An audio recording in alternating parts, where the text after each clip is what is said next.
Hello and welcome to the Michael Krug podcast show. Today I want to share 13 years of health wisdom in one video. So if you don't know my story, the first episode of this podcast, I go through my story, the whole thing. But long story short, I got to a point in my health and well-being where I was not in a good spot. I was 375 pounds. My blood pressure was 160 over 100 with medication daily. My cholesterol was over 250. I had mental health stuff going on. And I'd honestly hit a point where I wasn't really sure if I wanted to keep going. So the day was Wednesday, May 16th, 2012. I was coming off of my fourth knee surgery in a 3-year span. I was at the doctor's office. And again, I went in 375 pounds, blood pressure, all this stuff going on. And I had this realization in the moment that I needed to change or I was going to die. And I'm happy that I started to make change. Along with the things I had going on physically, I also was facing addiction. So I had addiction to alcohol, chewing tobacco, weed, as well as porn. It was not a good situation to be in.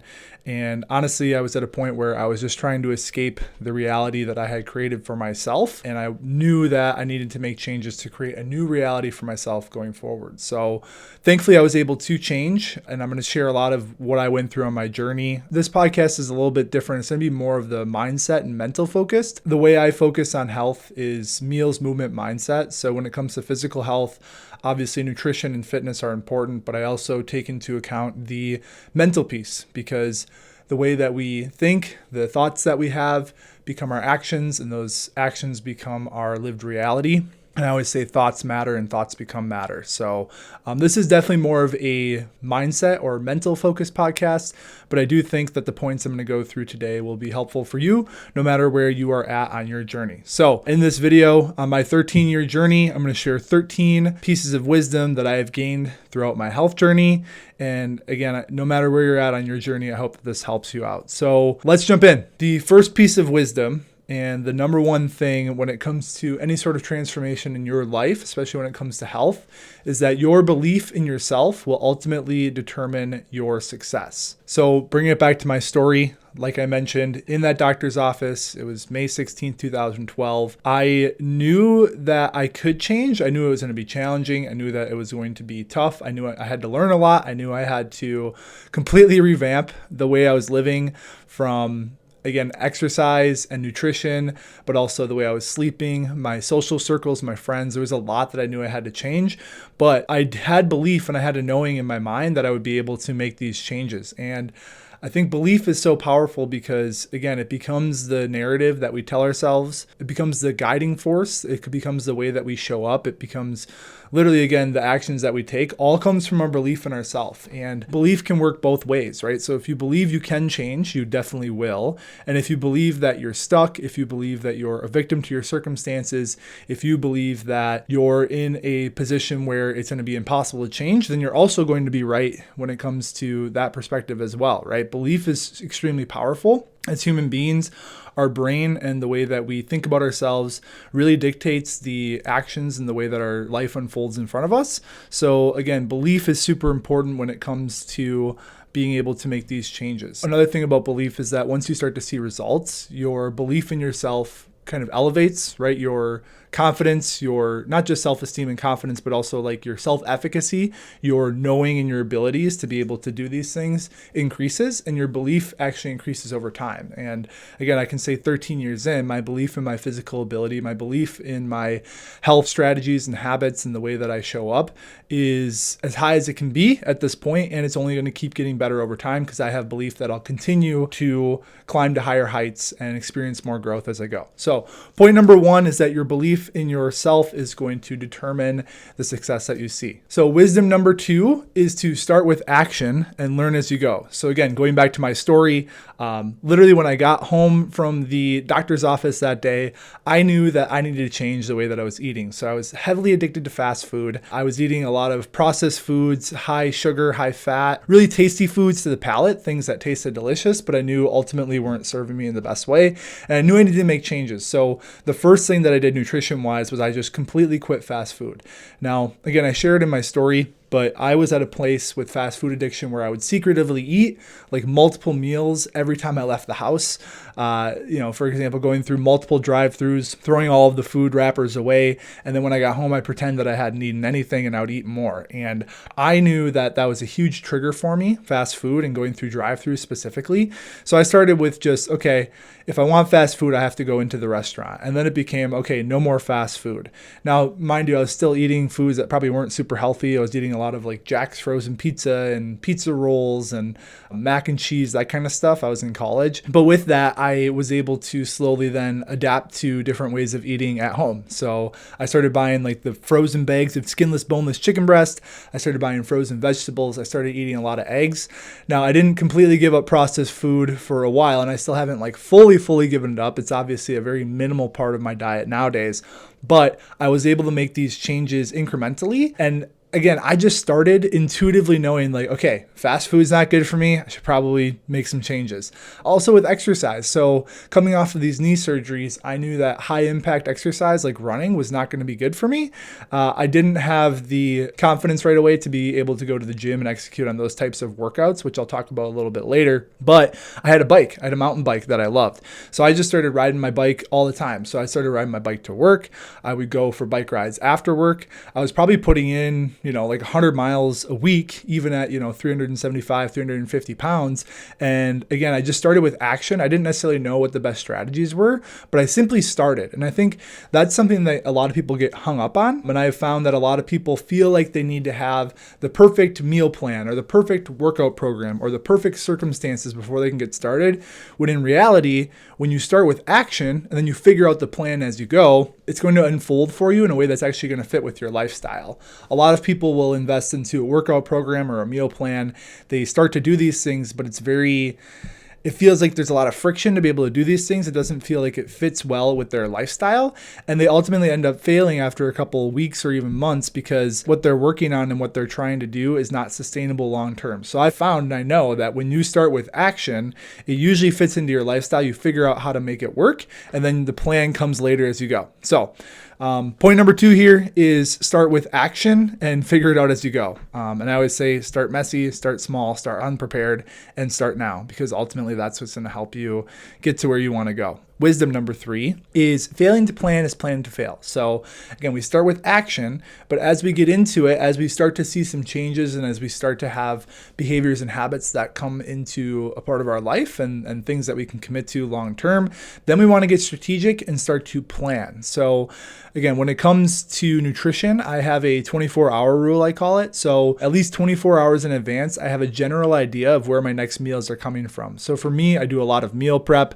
I have a lot of simple, easy things to make like eggs. I make yogurt bowls. I usually have chicken or beef prepared as well as rice and vegetables. So a lot of times my meals are just preparing things at home.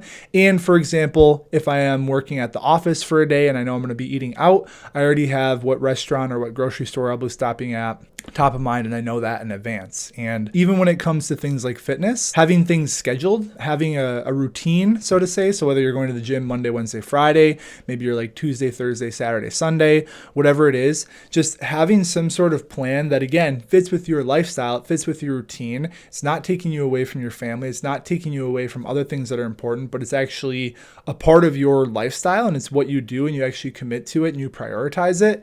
Having some sort of plan and something that you can follow along with makes it it just helps you commit to it long term. Right? As human beings, we like routines. Your nervous system likes to have things that are predictable. Your nervous system likes to know what's going to be coming up next. It doesn't necessarily enjoy ambiguity or the unknown. So being able to have things scheduled out, being able to have some sort of a plan. And I'm not saying that you have to have, all of your meals like pre-prepped in the little plastic containers, like Monday through Friday. You can do that if you want to, but you don't necessarily have to. But at least having a general idea of where your next meals and when your next fitness is going to come from, as well as honing in on those morning and evening routines when it comes to sleep. So again, failing to plan is planning to fail. And it's super important to make sure that you have some sort of plan and something that you can follow along with for long-term sustainability of these habits. Wisdom number 4 is to create a vision and understand your why. So this one is very similar to the belief. So belief is like the internal knowing, Whereas the vision and understanding your why is actually like the guiding factor, the things that are pushing you towards doing the things that are going to help you with your health and well-being long term. So if you want, I have a video, I think it's unlisted right now on YouTube. Maybe I'll make it public. It actually walks you through how to create your vision. So what I'll do is I'll actually make that public. I'll put it in the show notes, but it's a very structured way to create what I call a wellness vision, which is a compelling statement for yourself of the life-giving, health-promoting behaviors you do on a regular basis. And it becomes a tool for you that helps you stay motivated and doing the things that you know you need to do long term. Having a vision, understanding your why is, again, it's something that keeps you going when the going gets tough, because I can tell you 13 years into this, it does get tough in many different ways, in ways that you wouldn't even perceive from the get-go.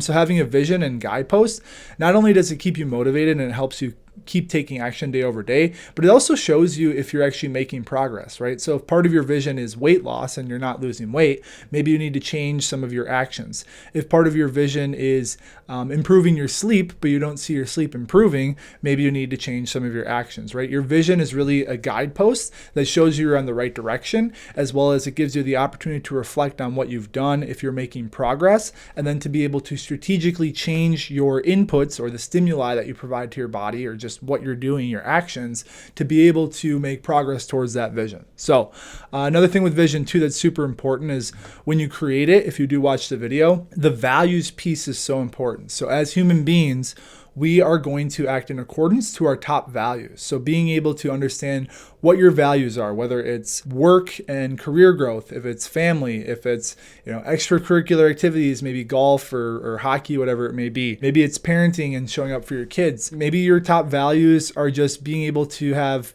time where it's unstructured and not feeling like you have to say yes to every social event.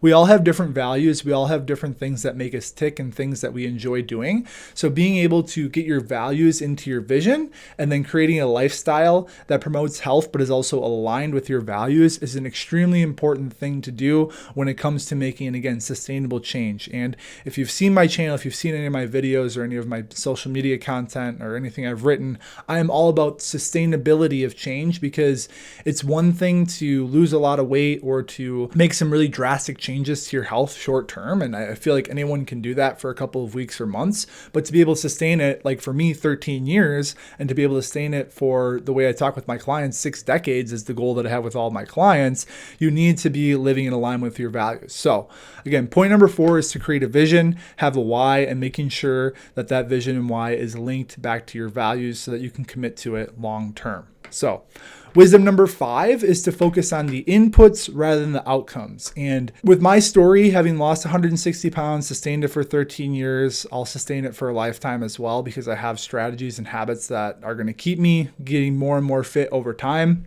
I work with a lot of people who are very outcome driven, weight loss being a big one, right? So I work with a lot of people like, I want to lose 20 pounds, 50 pounds, 100 pounds, 150 pounds, right?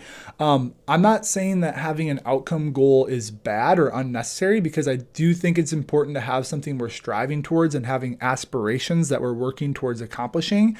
However, you can't control the outcome. You can only control the inputs, right? So if you think about it like a system, we have inputs, process, output, and the only part of that whole process that you can control is the inputs, right? And the inputs are going to be, what are you eating? How are you moving your body? How are you sleeping? How's your stress management? How is your social health? How is your relationship?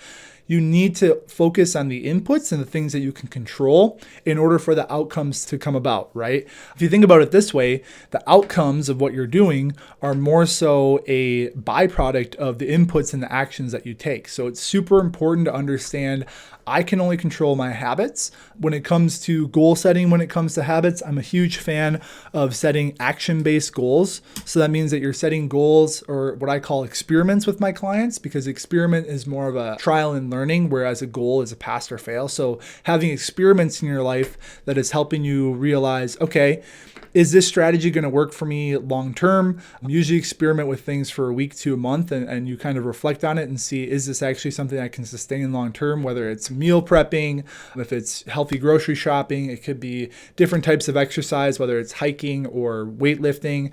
It could be evening routines, morning routines. There's a lot of different things that you can focus on input wise, and you need to experiment experiment to figure out what's going to work best for you, right?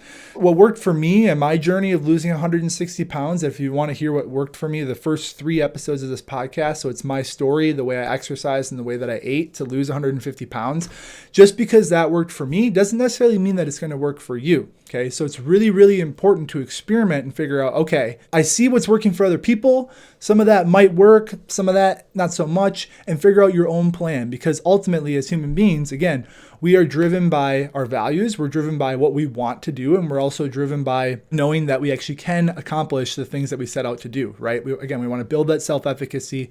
We want to have a vision and a why. And we want to focus on the inputs, the actual actions that we take in the moment, day after day, that are going to help us get to those long-term goals and aspiration and accomplishing our vision. So that's what we've got for point number 5, which is to focus on inputs rather than outcomes. And one more little point on that one too. It's almost like a reverse engineering process, right? So we have our vision, which is more of the etheric, the bigger vision of what we want for our life. We have longer term goals and aspirations, which can be a part of that vision. But then we really have to hone in and focus on those inputs day to day that are going to help us get there. So again, point 5, inputs rather than outcomes. Let outcomes become a byproduct of the inputs that you're doing. Okay. Wisdom number 6. And man, this is a big one. This is one that I work on a lot of clients with, is to lose the all or nothing mindset. Okay. So like I've mentioned, I work with a lot of people who have worked with different online coaches, fitness coaches, even health coaches, people who give them some sort of program or plan to follow, like verbatim, like super restrictive, like do this every single day for X amount of months. And a lot of times they see results in those amount of months or weeks or however long the program is. But then once it ends, the structure goes away and they completely revert back to their old habits. And that's because they typically adopt this all or nothing mindset. It's like, I need to be 100% on it with my diet. I need to track every single calorie, every single macronutrient, hit them all perfectly. I have this very strict workout regimen and I must hit every single set of every single workout. I must do, cardio at this time and all these things. And it's like, again, when you're doing a program like that, you're not living in alignment with your values. I mean, that's where I feel like I'm different, because as a board certified health coach, yes, I do provide structure when it comes to workouts. I do provide nutrition resources and a lot of education when it comes to nutrition and examples and things that can help. However, at the end of the day, the most important thing is to create your own plan, something that you can commit to for yourself long term, that again is tied to your vision and values, so that you can sustain the results long term. Not go on this, I've worked with a lot of people who have been on what I call the weight loss roller coaster, where they'll lose 40 pounds, gain 45.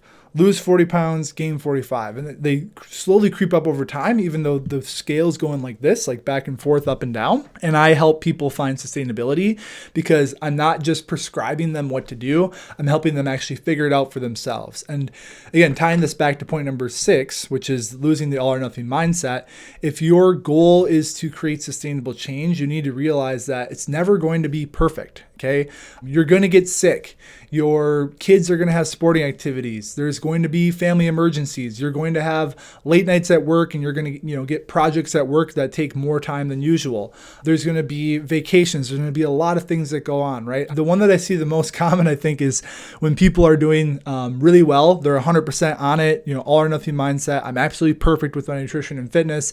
And then they go on vacation for 5 days and then they completely fall off and they never go back to it, right? Being able to create, again, inputs and systems for your life and ways of operating that are in alignment with your highest frequency self, as I call it, is going to allow you to be adaptable, which is really the key with this point. Is we need to learn to be adaptable with our health behaviors, because there's no such thing as perfection. Perfection is a fallacy of the mind. It's never attainable. And again, there's always going to be things that throw us off.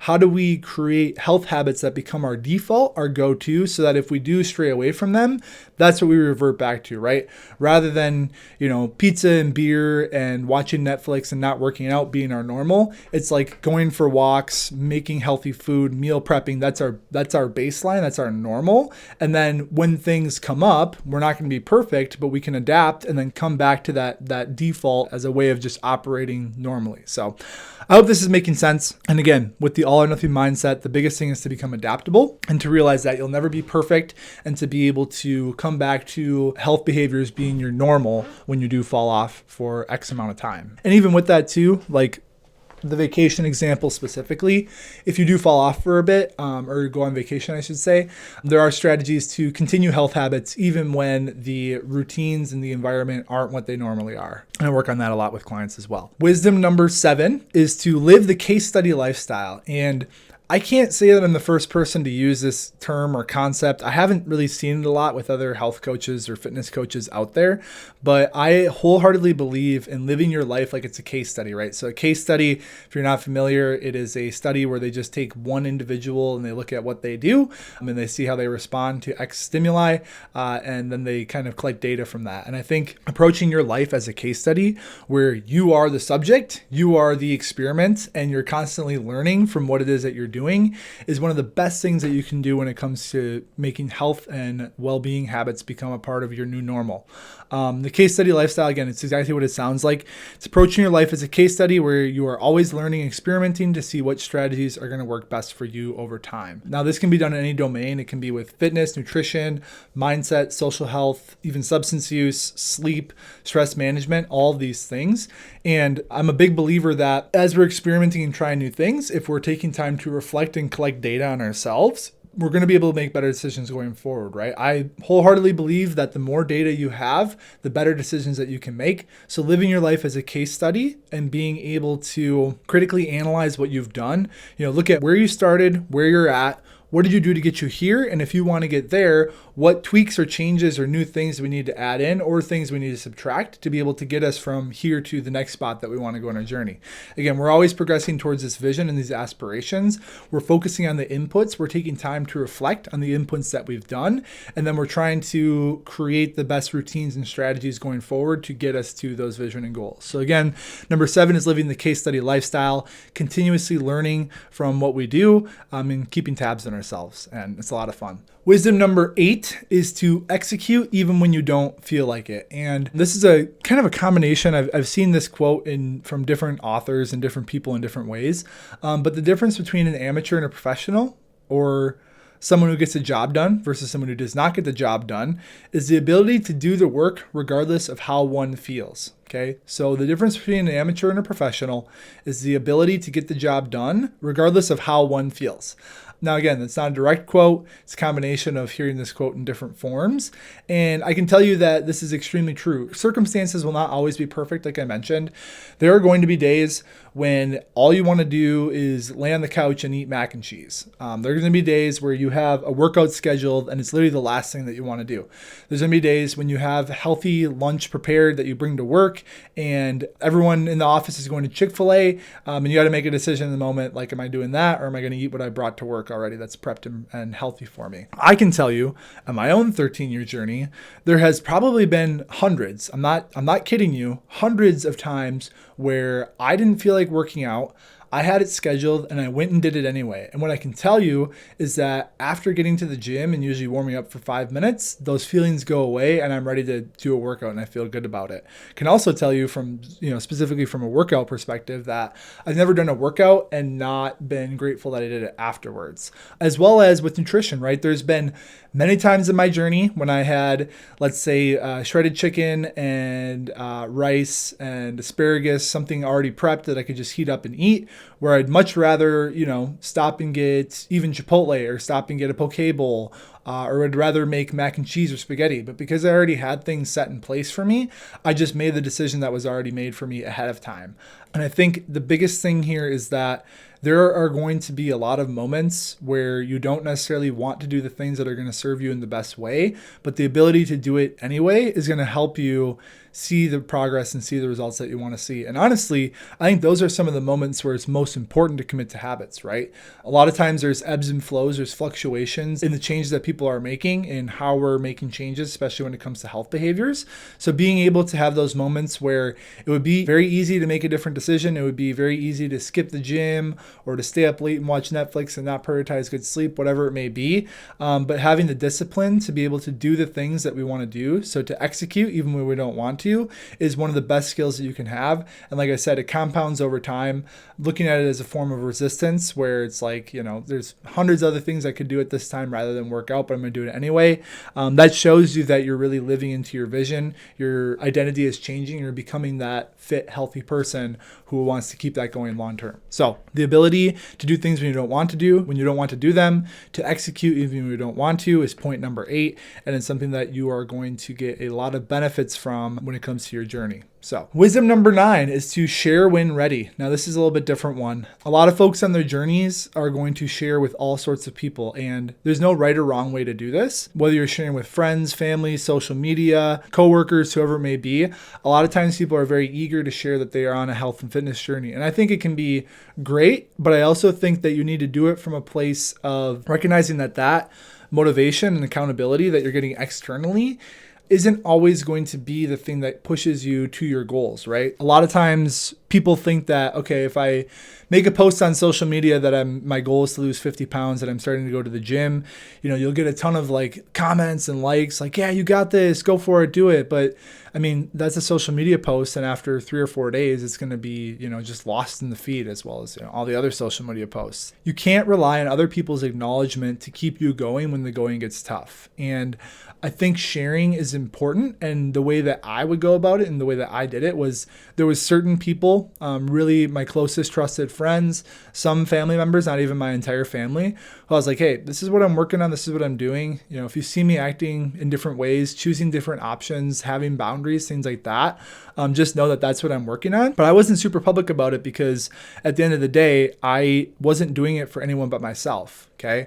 If you're openly sharing your story, again, sometimes we fall into the trap of we are doing it to get that external validation when in reality, it's more so about us. We're not doing this to impress other people or to get compliments, which is actually, we're going to go into the next point, but we're doing this for ourselves, for our health, for our well-being, and to show up as, again, the highest frequency individual that we can be. And like I said, the motivation that you get from sharing externally is not going to last long term, whereas the motivation you get from having a vision and understanding your why will last long term. So that's another reason why I'm big on being strategic about sharing. And I think, on the flip side, when you do go through a transformation, being able to share your story, it can help inspire others. But again, keeping it focused on yourself. Like you're doing this for you. You're not doing this for external validation. Point number 9, again, is to share when you are ready in the way that you want to. So wisdom number 10 is to learn to receive compliments, but don't rely on them. So very similar to point number 9. When I was going through my journey, people would see me like, man, you look great. Like you've lost weight. Like you look so good, all this stuff. And I really deep down had little self-confidence and I had a sense of self-worthlessness, which I've worked on a lot over the years and I've transformed that. So I'm happy to say that I'm better. I got better. But when it comes to receiving compliments, learn to just receive them. Okay. So for example, people would see me and they'd say, man, you look so great. And without even thinking, my auto response was, thanks, you do too. I would deflect the compliment and give it back to them because I didn't feel comfortable receiving that, especially when it was a comment about my physical body, something that I was so ashamed of for decades, for such a long amount of time. So being able to understand that if someone gives you a compliment, like thank you is a complete sentence. You can just say thank you. And I think it really helps in the journey because it helps you build your self-efficacy, but also your confidence in yourself to say like, yes, people are noticing this. I am the only one who understands the amount of hard work that's going into this and how it's, unique to my situation and the things that I've had to battle and the things that I've had to do to get to the point where I'm at. And I'm also going to keep going on my journey. So just being able to receive a compliment, this is maybe a little bit different, like a stranger point, like learning to receive compliments, but ultimately it's something that is going to happen. People are going to notice it, not relying on compliments because the trap that people fall into is they get compliments that kind of reinforces them and then they do more, but there eventually comes a point where you stop getting compliments, right? Like I'm 13 years into my journey. I've been a similar weight for years now. I don't get compliments every time I go out of the house now or I see someone that I know. So you can't rely on those compliments to keep you going. And just learning to receive them, to perceive those compliments as an acknowledgement of the work that you've put in, even though people don't understand the work that you've put in, but just having it be an acknowledgement and tying it back to, again, the vision and why you're continuing to commit to your health. So that's what we got for point number 10, learn to receive compliments. And again, keeping the vision top of mind as those compliments come in. Wisdom number 11 is a big one, is to get support from a professional. I think the biggest mistake that I made in my journey was I waited a long time to get feedback or to get education or just tips and advice from people who actually knew what they were talking about, right? So like I mentioned, I started my journey May 16, 2012. I was completely uninformed and unsure of what to do. Like I said, I quit fast food. I started riding my bike. I eat a little bit healthier. I was still getting pretty drunk multiple times per week. And I was kind of just winging it. And I think that's really important in the start. Like you got to just start taking action to build that self-efficacy and to know that you can do it. But there also comes a point where you need to start to hear different perspectives, get informed opinions on what's going to help you in the best way. And there's a lot of ways that you can go about this, right? So really quick, back to my story. From May 16, 2012 till December 2012, I was able to go from about 375 to about 300. So I lost about 75 pounds. And then in the entire year of 2013, I didn't change what I was doing. I just kept riding my bike. It wasn't very healthy, but avoiding fast food and eating, some protein here and there and kind of being strategic, but not really. And I actually, in that year of 2013, I actually put back on about 20 to 25 pounds. I think I got back up to, it was right around November of 2013. I was back around like 325 and I was like, dude, what the hell? Like what's going on here? Conveniently, the next semester, so spring 2014, I was in a class where people had to teach like some sort of like skills related to coaching, not like health coaching, but like being like sports coach. So like I was like, I taught people how to golf, like putting, right? Because I love golf. But I actually made a friend through this. His name is Jeff. Shout out to Jeff Thompson.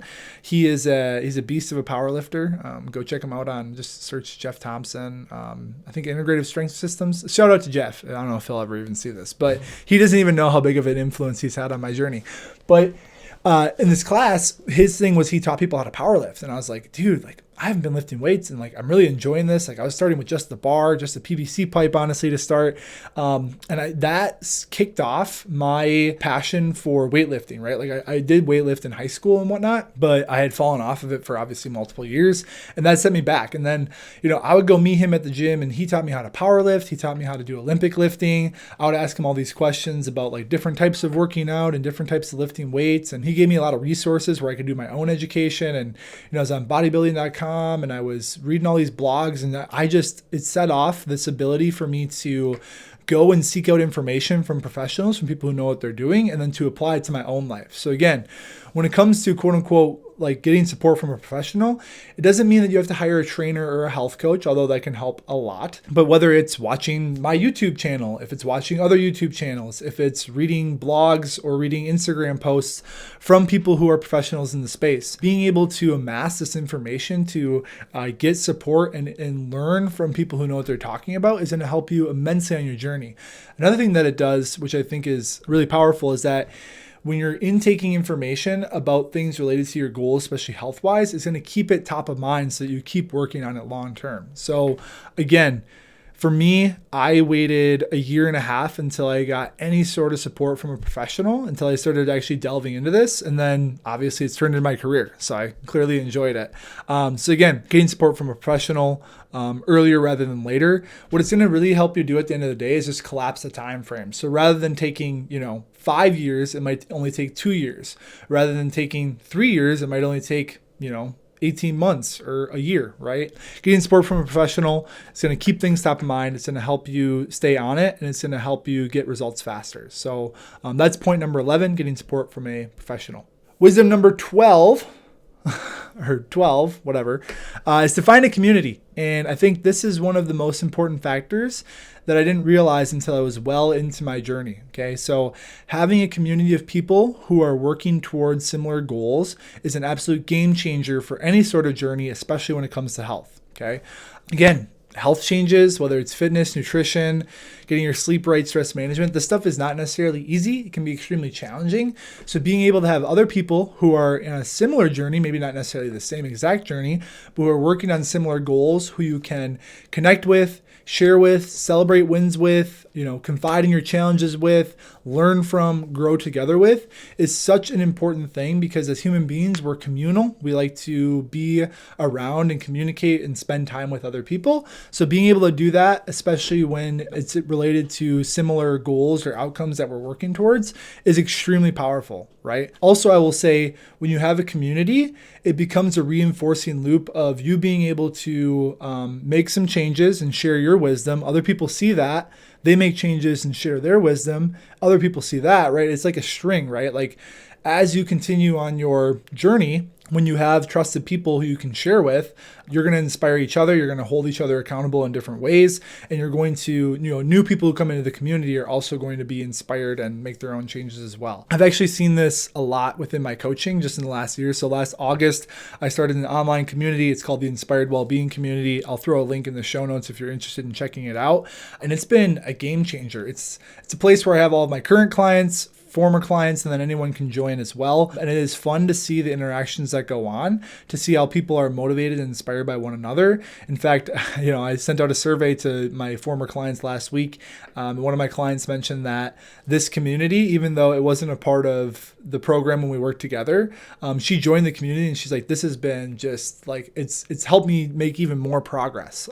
So again, being able to have a community is huge for a lot of different reasons. And again, if you want to check it out, I'll put the link for my community, the Inspired Wellbeing Community, in the show notes. So that's wisdom number 12. We're getting there. The last one here, wisdom number 13.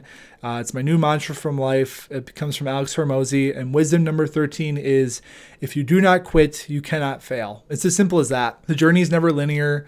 Progress is never linear.